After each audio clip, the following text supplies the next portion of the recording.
Right, we're back with another interview. This time we've got the awesome ThunderPhoenixUK. So yeah, tell us briefly about yourself and why you chose ThunderPhoenix. So, long story short, my original name on Twitch was White Eagle UK, and basically I was hacked. But this showed me something. You should always take care of security on Twitch. So, I did not have two-factor authenticator turned on.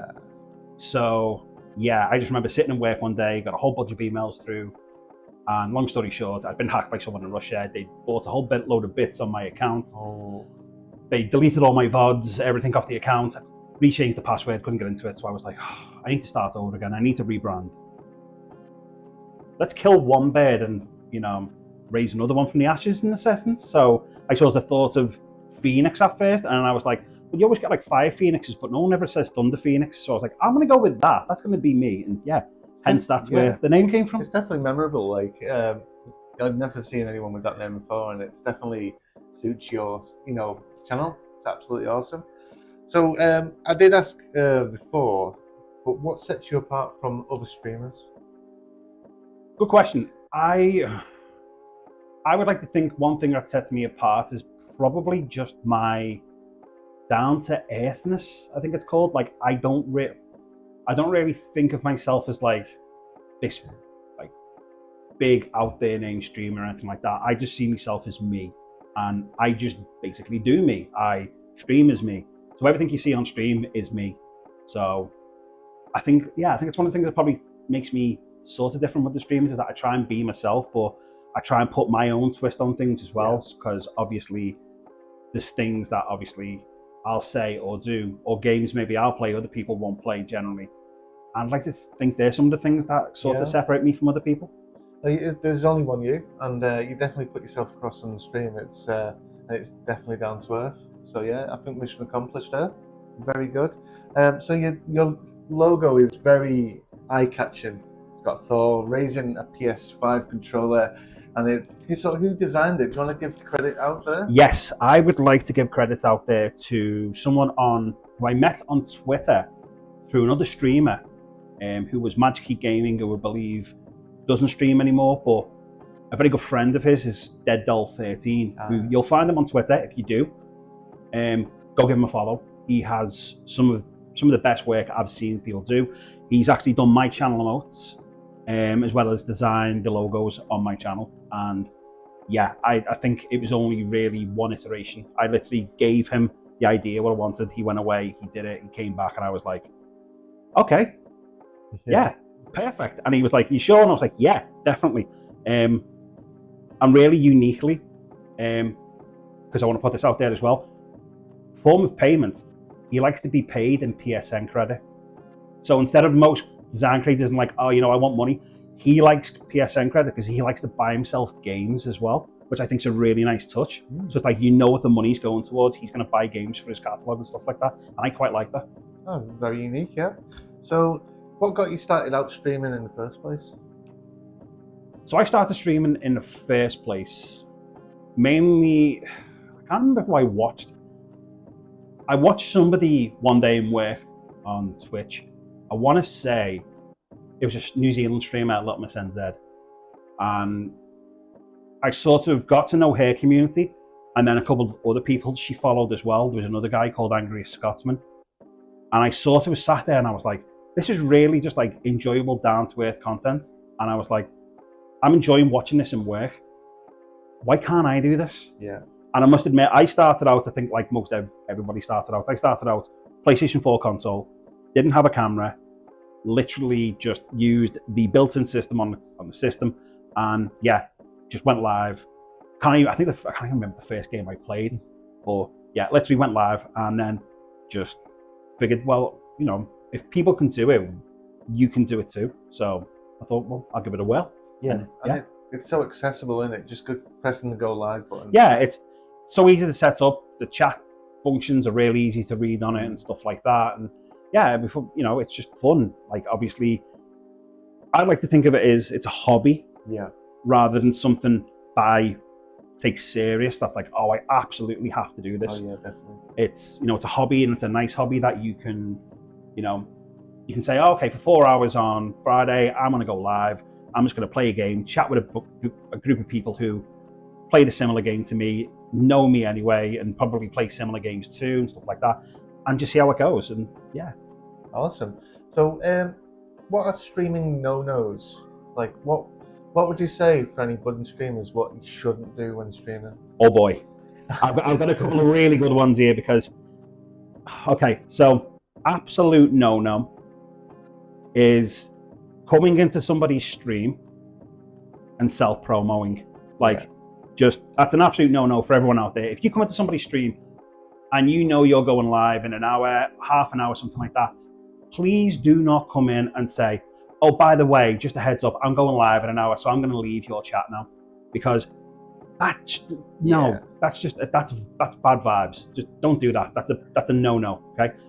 The other no-no I would say, and it's not so much on the Twitch side, it's on the Twitter side, don't self-promote on other people's posts. So if you go into somebody's post and they say they're going live at such a point, don't then put your link on there and say, oh, by the way, please come check out my channel. That's another one. That's another no-no. That shouldn't be no-no. And I think the last thing, and this is another thing, it doesn't annoy me as the other things, because I can see why people do it, but if you follow someone on Twitter, do not expect a follow back.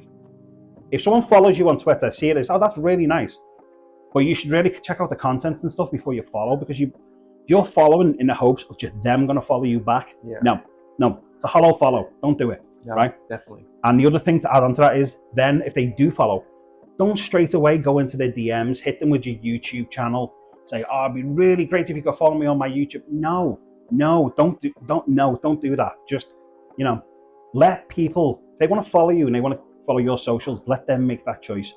Don't try and push them into it. Just, it's for me personally, I don't get good vibes off it when someone, if I follow them straight away in my DM, I see a message off them saying, oh, could you please subscribe to my YouTube while you're there? It's like, no. Why would you do that? Let me at least see your first set of content before I then decide, oh, I might want to go check it out on YouTube and see what you like there too. Yeah, there's a whole list of unsaid rules about streaming no-nos. Just ask any streamer, they'll give you the rundown. But going about these people who go into chat, follow for follow, you've got to have a good, strong mod front to your channel. Do you want to shout out any good mods in your channel? Second best mod on Twitch, Kakihara. If you're watching this, you know you're the second best mod on Twitch. I'd say you're the first best mod on Twitch, but every now and then you like to troll me, so I can't give you the first spot. I'm sorry. I'll probably say Kakihara, Kragos, who's forever trolling me. I think the idea of a really good mod is one that control you, because they need to keep you in line, and they need to make sure that obviously you're not getting out of line, because that's when they need to reel you back in. So just as you think you're like, oh, look at me, I'm amazing, they just go, no, let me reel you back in a sec. And they'll pull out a really good clip from you might have from in your VODs. And it's like, yeah, remember, you say you're professional, but look at this. You say you've got good aim, but look at this. You say you've got really good driving skills, but look at this. And I think that's always the really good key to a good mod sometimes. But bit of banter. Yeah, bit of banter. So I'd like to shout out Kakihara, I've got Kragos, and they're probably the main two who, because of time zones, there's other mods have got, but unfortunately they don't. There's a time they can't make it in, and I understand that. Time zones suck. And they do make you feel really welcome in your channel. Loads of banter, loads of just funny moments, always calling you out and stuff. Exactly. I mean, as I say, that's what mods are there for. Mods are there to, they're there to keep people in order, but at the same time keep you in check too. Now let's get a bit less serious. Okay. If you could get teleported and live a day in one of the games that you've played in the past, which universe would you go to? Final Fantasy. Final Fantasy? Look at that. They didn't have to think. There you go. Simply because I just know I would just spend the day just wandering out in the wilderness, exploring, trying to find, the best weapons, whilst also probably having a companion, like a companionship, like a group with me as well, so we'd all go together. Obviously, then you've got you could be a knight, you could be a dragoon, you could be whatever you wanted to be in that world. Obviously, it's all about the loot and stuff like that, but also you get to fight a whole bunch of monsters. And probably top of the list, riding a chocobo. Because who doesn't want to ride a chocobo? Yeah, living his best life in the Final Fantasy land. Exactly. Obviously, yeah. Just going out, doing adventures, riding a chocobo. I thought about this before, and I was like, one part of me wanted to say Destiny. All right. Because I used to be, I did used to be a really big Destiny fan, and I love Destiny's universe. But space scares me. Space. And I'm like, seeing some of the stuff that's in Destiny, I'm like, I don't know if I want to fly to a planet and come across this. I'm like, I think I'd much rather be on the ground and ride a chocobo. That's probably a little bit safer. Yeah, and being able to breathe without help. Exactly. Yeah, not having to wear a huge like suit and stuff like that. So yeah, with GSCON finally here, what's the most thing that excites you about this year's GSCON? I would say the immersive reality VR stuff. Yeah. I haven't checked it out yet. I am going to go over there, but it's something I've been, as a VR person, I love VR. I think it's a wonderful piece of technology. I think it's definitely got its uses, and in gaming especially, like, it's just, you talk about escaping reality. Like, that is literally escaping reality. It's literally putting yourself into another world and stuff like that. And, you know, we see movies like Ready Player One.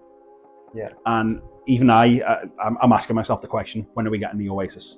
Yeah. Can we have the Oasis now, please? Fully immersive world, yeah, I would love something like the Oasis where I can just put on a VR headset. And I know there's some sort of iterations like it, like VR chat. And I'm like, that would be nice, but I'd love something like the Oasis where you can go into games together and stuff like that. That would be so nice in VR. So that begs the question, when's going to be in future VR streaming? When are you going to go and stream it with VR? I don't know. See, the one issue I've got, so I don't own the latest gen PSVR. Yeah. I've got Gen 1 still. It's a lot of cables. Yeah, it is. It's a lot of cables, and I think it's trying to set it up in a way that's going to work while streaming at the same time. That's right. So it's like, it's a very messy setup to do. So if I can configure it correctly, then I'd probably do it, because I think one of the games I'd love to do on like VR is there's a Batman VR game. Yeah. And I just think something like that would like be really cool to do. That'd be so cool. Something like that, or there's a couple of other games I've seen in VR like Beat Saber, and I'm like, oh my god, Beat Saber in VR would like just be amazing. But like I say, it's just the setup of it. You've got the more action orientated ones like Beat Saber and say Super Hot. Yeah. But you've also got ones that you can sit down and not worry about the cables so much. So that maybe that's an option. Maybe that's the option. Yeah. Maybe it's maybe it's the balance. Yeah. It's trying to find a game that I can play that doesn't require you to do too much movement wise, and you can just sort of stay seated, play it that way, maybe something like that. So, what are your plans for the rest of the year? What are your goals? Where do you see yourself in a year's time? Honestly, I try not to set too high goals, because I think if you just look at smaller goals, then when you see an improvement, you go, well, that's an improvement. Whereas, I'll be honest, I'd be personally afraid of setting a really high goal. Like, say, for example, I said, this time next year, I want to have 65 concurrent viewers. Okay. Now, I know that's not going to happen, because I know my content's not there yet. Right. But I'm quite happy to, in the meantime, just have smaller goals, whether it be, you know, for example, on Twitch at the moment, my follower goal is 1,300 followers. And to me, that's massive. Like, so some people, they might go, well, you know, there's people out there with 5,000, 8,000. 1,300 followers is a lot of people to have. Yeah. So it's like, I prefer smaller goals like that. Like, for example, last year, my concurrent view average was, say, 12 and a half. Whereas already I can see this year, it's slightly better. It's like 14 and a half. So I'm like, it's improvement. It doesn't matter on the size, the numbers, it's improvement. Yes. So for me, if it just stayed like that consistently over the next year, I'd be happy with that. Yeah. But I think the one important goal that I really, really want to keep is just be myself. I want to be myself. I want to keep the content the way it is. And I just generally just want to keep having fun. Because at the end of the day, like I say, streaming is just a hobby to me. So, you know, I want to keep it fun. I want to keep it on a level that people like me enjoy and stuff like that. And just, that if I can do that, then that's meeting every goal I can expect. That's big respect for that. Yeah, that's a good goal to have. Just keep doing what you're doing. Yeah. Yeah, awesome. So I'll leave it to you now to promote yourself, share your links, share where they can find you online, and then we'll just sign off with that. Okay, cool. Right, I'm gonna get my phone because I should remember all my links, but I'll do the easy one first. Obviously, www.twitch.tv. No, it's not. It's It's .tv, isn't it? twitch.tv/ThunderPhoenixUK. Yeah, that one. You can find me on Twitch there. I'll put the links in the little graphic. If you want to find me on, I'm going to call it Twitter. You want to call it X, you can call it X. I'm going to call it Twitter. We miss the bird. We want the bird back. You Okay. want the bird, bring the bird back. Bring the bird back. Right. If you want to find me on Twitter, it's ThunderPhoenixUK. Simple as that. At ThunderPhoenixUK. I did have an Instagram, but I've decided I'm not going to promote Instagram anymore because I keep finding I'm not using Instagram as much anymore. Yeah. It's time to keep more active. Yeah. In it. It is. Instagram is one of them really hard ones. I feel like it's hard to sometimes get a following on it, but also it's hard to know what content you want to put on it because you're like, should I put my schedule on there? Should I put clips on there? And sometimes you can put too much.